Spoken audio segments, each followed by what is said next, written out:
What is going on? My name is Mike and this is all about pressure washing, and today we are doing the inaugural run on the new pressure washer trailer from Southeast Softwash. Cody is right behind me. He and Dusty brought over the trailer yesterday and we are gonna test it out today. Mac has seen it for the first time this morning, and so we've already kind of done a walkthrough. You'll see a video on that in a little bit, but we are at a really dirty building and we are gonna put this thing to the test. We're gonna use a new 24 volt system, which in the past our 12 volt would not reach the top. There is absolutely no way. We'd have to downstream, and looking at this building, you know that downstreaming is not going to even touch something like this. But if you've got a 24 volt pump, you're gonna be able to hit that. So that's what we're here to do today, and this trailer is so awesome. It is absolutely insane. And it's got the Smart Blend manifold on it, a remote control metering valve. And that thing is a game changer. Reduces the amount of running back and forth, switching components, you know, from bleach to surfactant, water, all of those things. You can dial in your exact ratios with a remote control, and we'll look at that in a second. So let's get to it.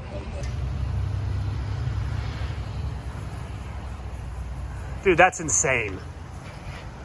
Like, we would never hit that. I had to be on a ladder and oversprayed above my head. Yeah. He's also got one valve on it. Yeah.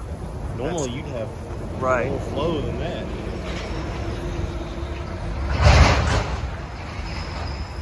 So if you're brand new and you've got questions about what kind of equipment that you need, and as you can see, we've got all kinds of options, whether it's soft washing or it's pressure washing.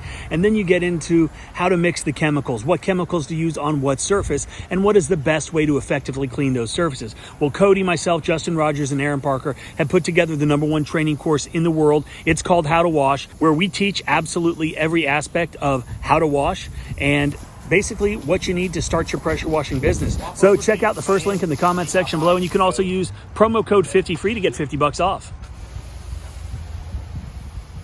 Okay, Mac, first impressions. Yes. First impressions, I love the coverage. Yeah. I love the strength of the stream, right? Just the distance. Like, no more ladder climbing. dude, you're 12 volt, and it was a Remco. That's what we've been using, and they're good, right? Yeah. But just doesn't even compare. And what's even more impressive and was surprising to me, because one of the things that I thought when we first started talking, and you were telling me about the 10 gallon per minute 24 volt soft wash system, was there was going to be a tremendous amount of overspray runoff. And that wasn't the case, right? We had your surfactant in there. Which one was that? Southern Drawl. Sitting on the wall, it's going to do its job, and we're going to watch it clean. But yeah, not a whole lot of runoff, which was very surprising. It's just kind of in that zone of you can still finesse it and control it, but you are getting a lot more output. So I use this analogy in the class. Mac's been washing a while. Would you want to wash a house with a fire truck? Oh no. 1,000 gallons a minute. Well, that's obviously too far that way. Right. Would you want to do it with a pump-up sprayer? No. That's too far this way, right? So there is a spot in here where we're getting kind of performance, and we're not going too far into crazy land. And to me, this is where it's at.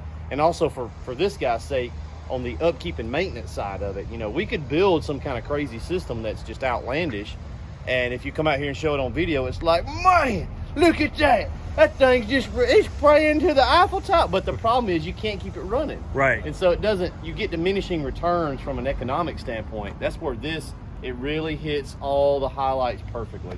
Well, yeah, and to kind of add on to that, I've got 2 gas-powered soft wash systems that are sitting just collecting dust because they don't work. I mean, they work initially and they put out a ton of volume and they do a good job, but when things go bad, it gets really expensive, right? I can just replace a 12 volt or now a 24 volt pump for a couple $100, the cartridges on this 24 volt, and you're good to go, right? Well, the difference is you and me and the guys that think like us, we're in business to make money, right? All right. The guy that loves working on his equipment because that's his fun, it's like buying an expensive 1911, right? Right. It's a fun hobby.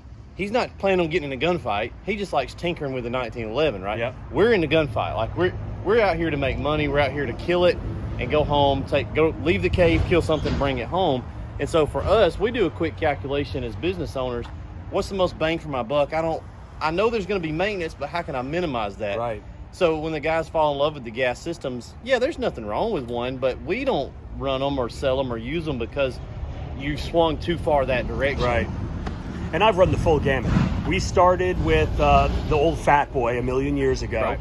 And they had their issues. Yep. I don't know how many of those fuses, or what are they, the little black boxes? Little relay. The relays, man. Burn Thousands them up. of relays. Burn them them up. up. But so we started with the Fat Boy. I thought that sucked. Went to an air diaphragm pump. Yeah. That was good, but then you're adding more components, things that can go wrong. Compressor and all that stuff. Yeah. And then we moved to the gas-powered, and full circle back to the 12-volt Yep. and the 24-volt. And that's where it's at, honestly. For me, at least. I mean, everybody's got their own opinion, and hell, it's your business. You can do That's right. with it whatever you want. But for my business, and Mac, I mean, you've never used a gas power air diaphragm, but the 12 volt is good. And what's surprising is we've always been downstreamers, right? All American Pressure Cleaning for the past 20 years has been a downstreaming company. That's what we do. And we've always used Softwash systems or Softwash pumps, roof pumps, whatever you want to call them, to do roofs. And that was it. But now Mac actually does, hell, you're using the Softwash, the 12 volt more than anybody ever has. Yeah. And I think it's just, I trust you that you're going to be able to, tune it in and not kill a bunch of stuff. And that's always been a concern in the past. When you're not an owner operator, when you've got employees, you really have to have the trust in people. And downstreaming is kind of A little more forgiving. it's a little more forgiving. And I don't want to say idiot proof, but it's pretty idiot proof. Like, you can't really kill a whole lot of vegetation or destroy anything with the percentages that you're throwing up. But you can really cause some damage when you're throwing a 12% straight mix on something, and that's not what we want to do. So yeah, I'm a convert. That's what we tell the guys. I've been in the game since 2004. My dad since 1987, and we've watched the carousel of equipment, booster pumps. I hate booster pumps. Air diaphragm, gas, electric, and then it's just an endless kind of cycle there. And Yeah. guys, they usually wind up back on a well-built electric system. That's Right. we just like them. Absolutely. And we got a well-built one now. Okay, so clarify to me on a well-built 12-volt system. You're talking no air leaks. I'm talking everything sealed, ideal flow, no restrictions, sweeping 90s in the hose runs, proper hose diameter, size to the pump. But your hoses, you can't go too small. You don't want to go too big either, Right. because it can't prime that much volume. So Yeah. all that stuff is to the 12 volt. You'll notice if you look on your bulkheads, they're different diameter hoses. Right. So the big ones obviously go into the bigger pump, but you got to keep all that stuff the same. And then on the electrical side, the wiring side, you got to get good voltage flow to Yeah. that thing so it doesn't overheat. If we run this 12 volt or the 24 for any amount of time, you'll lay your hand on it, it should be cool. Okay. Cool to the, just kind of ambient temperature. It's just feeling it all. Yeah.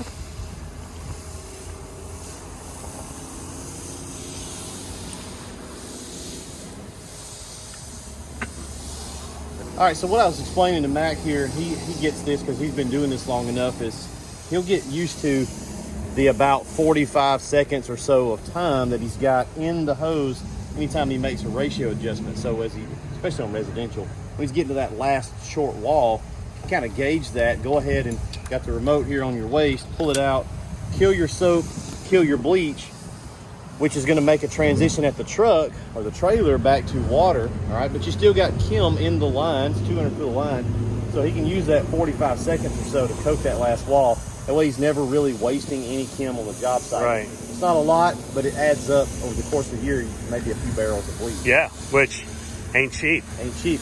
Now he's back to rinsing, and you can see. And he hasn't moved, Hasn't moved. which is the best. So how many times a day do you walk back and forth to the truck, to make changes or to kill your Kim or cut it back on?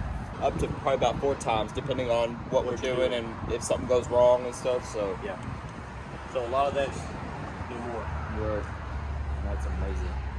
I wonder if we can peel off any of these lichens down here at the bottom. Probably done dropped that. Oh yeah. Yeah.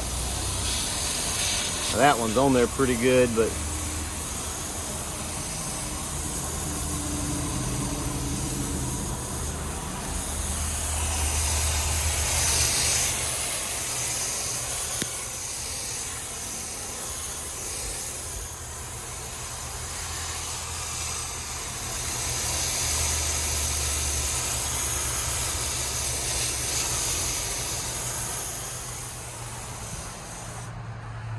crazy.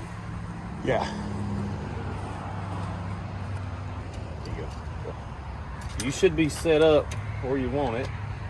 We're using the Smart Blend here, and we're just kind of familiarizing Mac with it. He's pretty slick, so it's not going to be a problem. But we're on a 5% on the bleach and a full soap value. The other thing I didn't tell him about earlier is even if the Smart Blend were to fail, you can still manually override it with an Allen and adjust it. Nice. So it's like an escalator. Yeah. It can't do anything except become a set of stairs. Right, and that's a Goes good. back to analog. That's a great dad joke. That's a dad joke, man. You know what a broken escalator is? A set of stairs. Stairs. Love it. It becomes manual. So that is it. Hope you enjoyed the video. If you have any questions about how to wash, how to mix chemicals, how to clean all the different surfaces on a residential property, definitely check out How to Wash. And if you want to get the best soft washing and pressure washing equipment around, check out Southeast Softwash. They have a great chemical lineup as well and a bunch of other great stuff for your business. So give them a call, check out their website, and I hope you have a great day.